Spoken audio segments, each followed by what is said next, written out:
vehicle with tassel hanging around from the top of it. Do you ever travel that vehicle? Yeah, and Well, most of the things.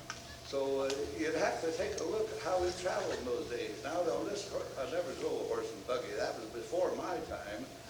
But I was telling my wife that you'd be surprised how the young men courted the women. They had a nice looking buggy, rubber tired, a horse had been well taken care of, and I can remember being out in the front yard there of an evening, Saturday evening especially, and here was this fellow coming up with his buggy, quiet, and as soon as he'd be coming back with his sweetheart with the lines around the whipping post. And I'd say in those days, the men, I wasn't of that age, but you could see it. Their buggies were just like the shiny new car that a young man would get to the age to go out and see his girlfriend. Or The horse would bring him back by himself without, the horse would bring him back without him. The horse would know how to get home. That's right. He'd just sit back and relax with the horse into the way. Right. How about Miller's Grove? Was it open at that time? Did you ever go up there swimming? What's that? Miller's Grove? No, That's much later. no, that was much later. Yeah, that probably was. It was in the late 30s. Who had the first car? Who had the first automobile? My dad was right up there. I don't know who had the first one. He was right up there. Don Riley had the first one I remember. You're probably right. Correct. John Keys. Do y'all recall how the airport got started here, or do you remember the barnstormers that came by to take the people for rides? Yeah. Oh, yeah, they took pasture fields and it had these old jammies and you say it's up in the pasture fields and take them for a ride. That was the first thrill I gave my wife. When we were going together, down here in Shoot Hill Road, where the old Frigidaire Park was, before that, there was one of the barnstormers came in, took him down there, and we took a ride. Penny a pound. Cost. When did they get running water in town? When did they come up with public water systems? And when was the first electric put in town? Just before the In Dayton, or? No, in here, Vandalia. Yeah. Well, it was, I don't know. let's see.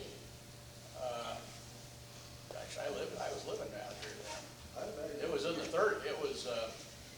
in the 30s. I know when I moved out here in Oh, I mean, it was 1980. late in the 30s, early 40s, before we ever got water and sewer. WPA put it in the sewer. 1940, they put it in, and I put the system in my folks' home. I saw it about 1940. 1940. And who had Delco power plants at their farm? Oh, the guy that had a lot of money. Several that had Quite a double power few plants. had those to start with. Pioneer The only one I Rural remember, Electric. Sunderland out here had a 32 volt. My foster father used to put them in. That's the reason that I knew about it. Well, Sunderland had one.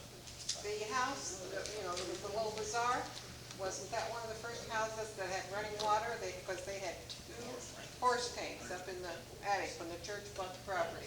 They were still up there. And I think they were one of the first houses that had, of course, it wasn't city water, but they had running water in that house. That could be And I true. don't know, what year we're talking about. That was the old castle. Yeah, right. Where was the city limits, whichever the most elderly one is up there, I don't know who it is. That's not getting salty. Sam, I bet. All right, whoever's been in Vandalia the longest or knows about it. Sam hadn't been in it long. He's the oldest, but he hasn't been in it. Oh, okay, well, whoever's been in Vandalia the longest, tell me where the north and the south and the east and the west city limits were. The That's your earliest The remembrance. south limit was down there just about where our church is now. There was a butcher. John Keys had a farm right here, and he had a slaughterhouse in the back of it. And this was the end of it. There was a street right beside of it here that was really the end of the. No, didn't it go down and take in shops? No, no, Huh? no, The shops in the township? no, they were in the township. What year are we talking? And then on the north side, We were the last house in Vandalia, on the north side, on the north side, right, Ann Stainer Street. where the traction went across. You mean Mr. No. Emmett lived in the? No, He lived there. no, we lived up on North Dixie or. Oh, up the north, okay. North, that, the north line was, Whitmer's were outside of the town. Oh, were they? Yeah, that was not in the village. Oh, yeah, I remember that. I thought Whitmer's was in there. No, we were the last one where it was Ann North of us, the Stainer. line was their north property line. Okay, And you were across the street, Red Smith. yeah, right. Well, Frank Staley was one house north of us. Yeah, he And was the one.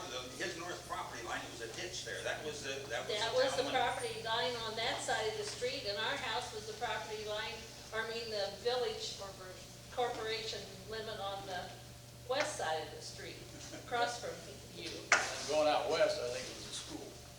Where the school is. School Where and the east, school is now, yeah. East was right down here. The school was in the township. It was not in the city. No, but just as you get to, the property before the school. Sam Fenner's had a garage down here, about 4 or 5 houses, just below Perry Street there. And that was the east end of it, from Was- there on out. Was that the old German, But I've got something I'd like to tell you I about. want to beg to differ with you on that. You know where the church is? Yeah, There was 2 more houses and the limit was there. that's right. Well, Sam Fenner was right down, Well, his garage was on down there. Yeah. Yeah. you're right.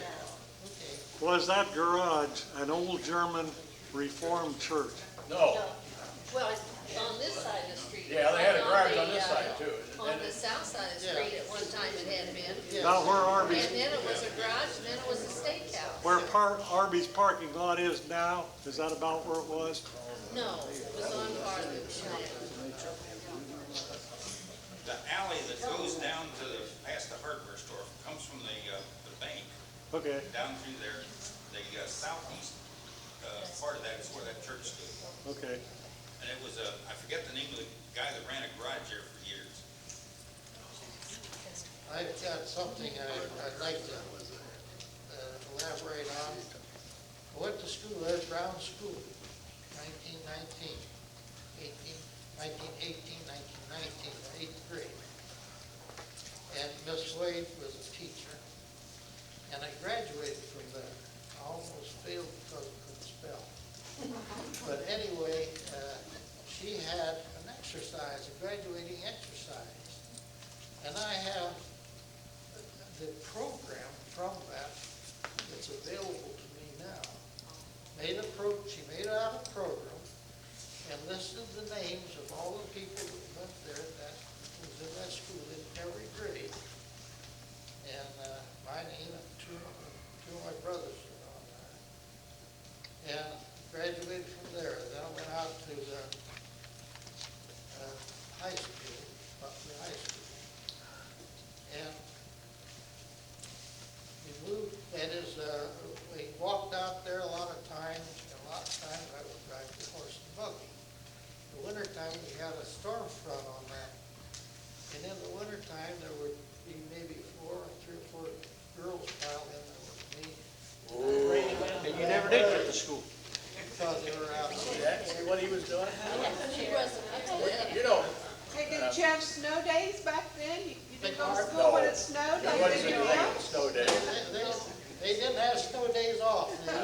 you went. You went every day there, walk or ride or any way you wanted.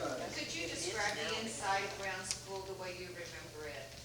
Well, as I remember it, of course, the door was on the east side. And there were windows on the north side and on the south side. The west side was blank. The blackboard was on the west side. There was a little platform along there. I think it was probably about 6 or 8 feet deep and only about 6 inches high, with floor. And the teacher's desk was on the platform. Coat rack on the back where you're gonna put the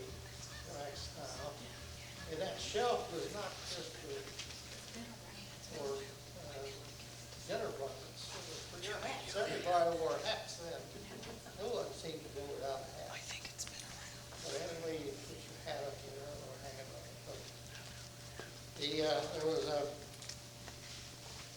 furnace.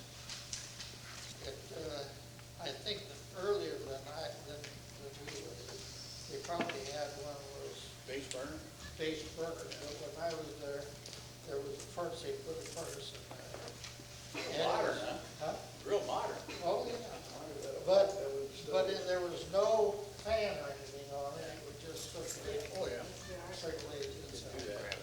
And, since I lived just right across the road, we built the fires every day. We would come in early and build the fire so that the schoolhouse was warm by the time school took up. Now, the teachers, it was mostly recitation, but you did have to write themes or stories or whatever you had to do from time to time, but mostly it was recitation.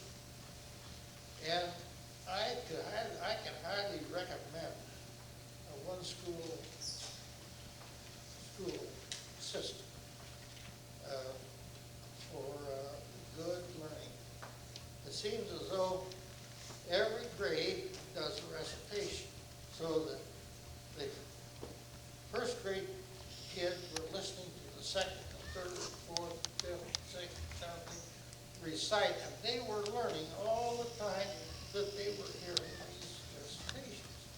And it went all the way through that, and I know that people that went through the 8th grade in a single-room schoolhouse had a better education than we got in the city schools where every class had a different rule.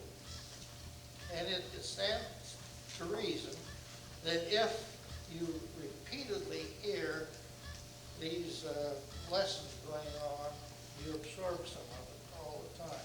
So I can recommend that. It wouldn't be bad. I think sometime if we started back at it. Well, that'll come up as a real innovation. I mean, educational, this goes around in circles. Surely counts when it's its own. I know there were some fires in Vandalia. Some of you lived in Vandalia, some of you didn't, but do any of you remember the various fires? I remember one where they bought the fire truck. The big one was Yes. when the Trost. airport burned down. 1913. Well, No, well, not the one on the corner No, and the parsonage? no, the one I remember vividly, I mean, is Trost. They lived right here in the southmost part of town.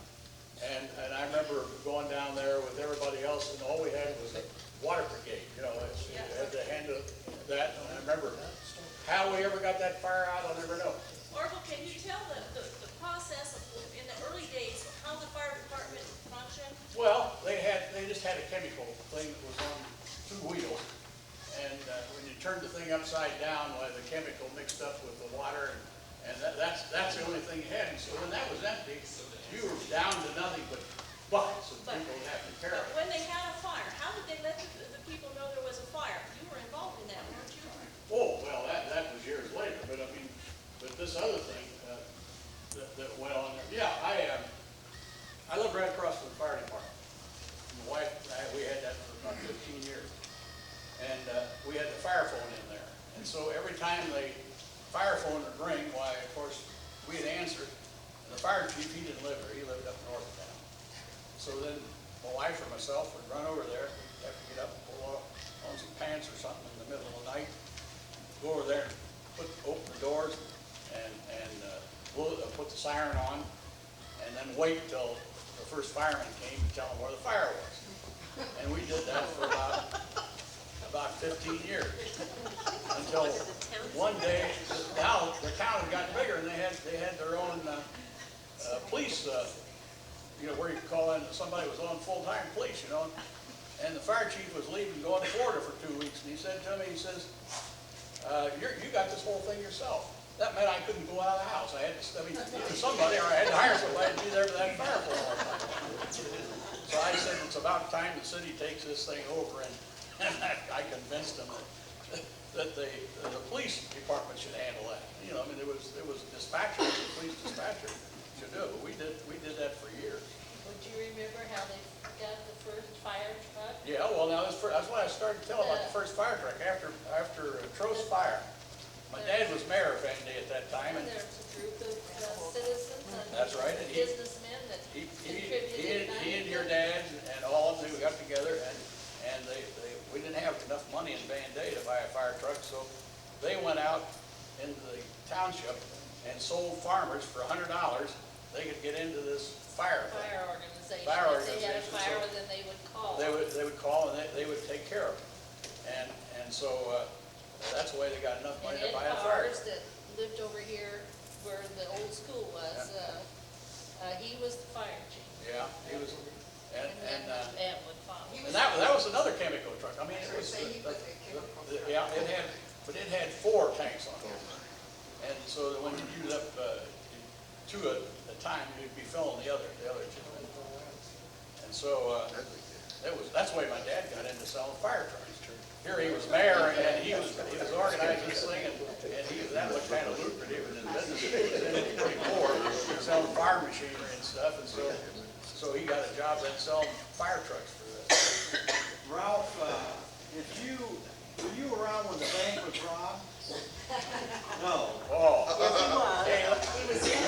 You were, weren't you? Sure, that, You want to tell them that? a lot of bank, I mean, we had several bank robberies. I think they're interested. Sure. Sure. I'll go over here. You want to use Talk that? in the mic. If I can catch it at all. All right. I was, it was probably late 1920s, 29 or 30 maybe it might have been. But this was at noontime. And I was working for Ed Schroyer up there at the grocery store. I guess I was in high school. And I was coming back from lunch. And I was walking on the side of the street where the bank was. Now, that was the old Vandalia State Bank with assets of 100,000. Yeah. Yeah. And I got to the first house. Those might remember Whitmer's Barber Shop. So there was a house beside it.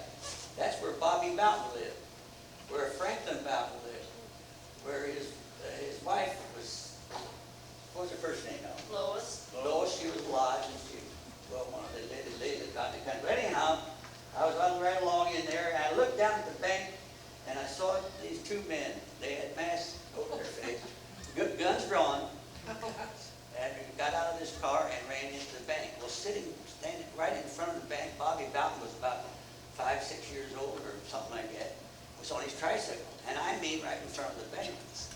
So I went a little farther, and I called to him, and I got him to come down, and we went into his house. Well, the time we got into the house, that's when the shooting started. And what caused the shooting was this. At the, what do we call that, highway inn? What was it? Highway in, yeah. Yeah, what was it called? What was it? Cafeteria later. Where Brustman ran the cafeteria. Well, they had apartments upstairs. And John Ginn, and lived up there, and he had a family that lived up there. And he saw all this going on. So he gets his shotgun, takes out the screen upstairs, and shot down at this car. Well, those guys didn't know where this was coming from. So they started shooting in all directions. They didn't know where. So they shot across the street to Harry Radipole service station, and also shot to the Lippman, his father, what was his name? Frank. Frank Lippman's had a meat shop there. That was all they did, to sell meat. And Mrs. Lippman was standing in the doorway, and one of those shells whizzed by her and stuck in the frame of the door. Of course, we didn't know this until afterwards. But anyhow, they got away, and they abandoned this car, I think someplace over around Englewood, and it had a lot of shot holes in it from the shotgun, but of course it didn't hurt enough that they could still drive it. So, They gave money? oh yes. Bobby Jackson was a teller in there at that time, and I don't know, was it Kelson? I don't know. Yeah, Kelson. Yeah. He was president of the bank. Yeah, but there was no shots fired in the bank, they were just outside. Oh, I think there's a hole. That was the one before, that was the robbery. Oh, that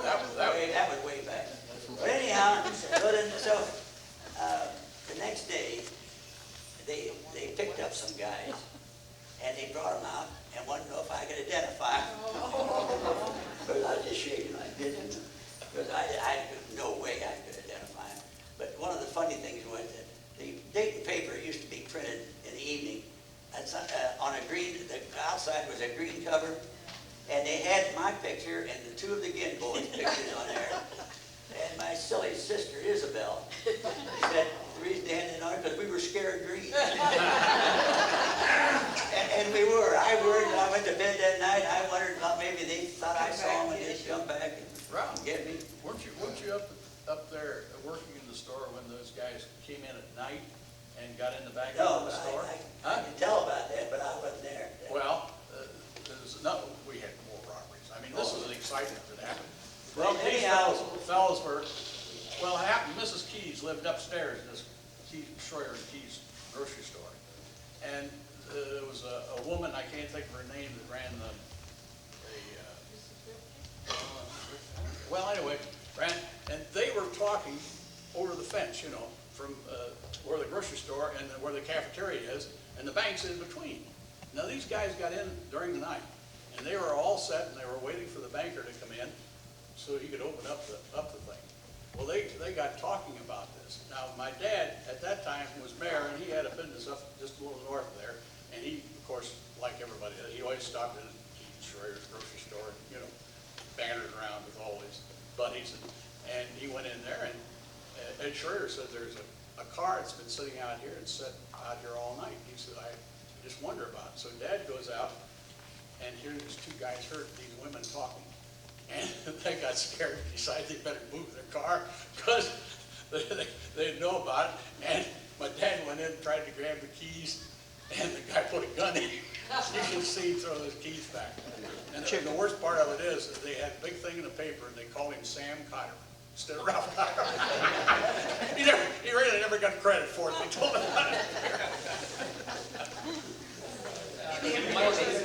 Yeah, well, what you finished was that they came out and brought those guys, and they thought later they belonged to the Bugs Moran gang, but I don't know really what the outcome was at the final thing. But then there was another bank robbery, and this guy didn't have. That was mud, wasn't it? Yeah, he didn't have. What was it they said? He was on the 11th floor or something, and he should have been on the 12th or something. But anyhow, he was there on foot, and he went in and robbed a bank, and ran out with the money and jumped on a wagon that was going by to try to escape. Well, all the people around here then grabbed guns and they all started chasing. Yeah. And they finally caught him down here at Stone Quarry. At that time, Irvin went across, you know, the top there. Yeah. And they finally caught him down there in a field. But Well, that's the way we got rid of people. Then there was a bank robbery in Tip City. So they found out the guy was coming this way. So they called down here, and some of the men, I don't know who they were, stretched a rope. They tied it to a telephone pole on one side. Well, they're by Emily's place. And when this guy was on a motorcycle. Yeah. And a sidecar. And the There were two sidecar. of them. And there was a guy sitting in the sidecar too. So when they got down there, they pulled up the rope and Knocked him off the. knocked him out. Well, I tell you, my day was tough.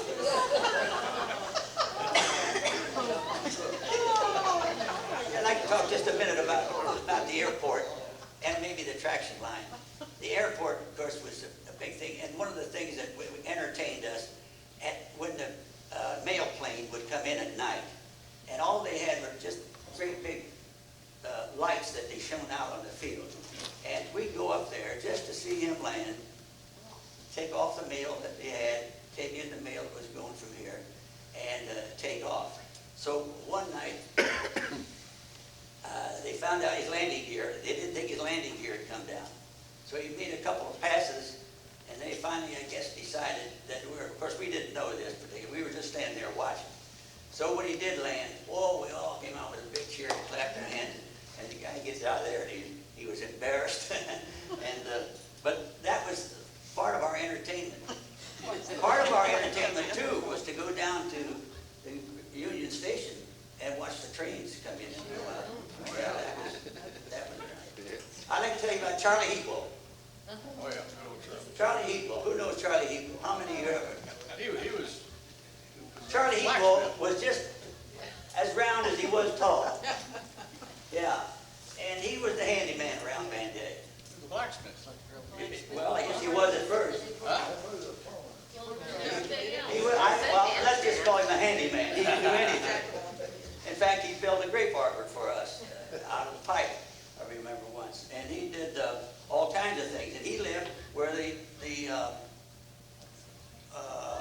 insulation place is. Yeah, he had a house there, and he had a porch made out of rocks. It was really built up very nice. Well, anyhow, and then the building beside him was the old blacksmith shop, right?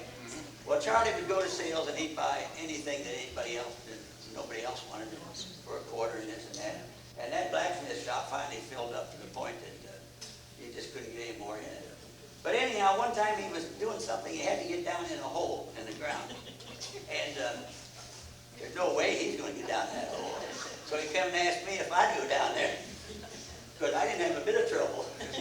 I was smaller then than I am now. But he was an interesting character.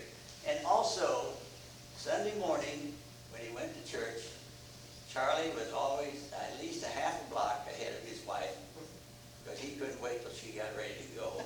And he'd take off. His wife's name was Bertha. Yeah, I think it was. Bertha.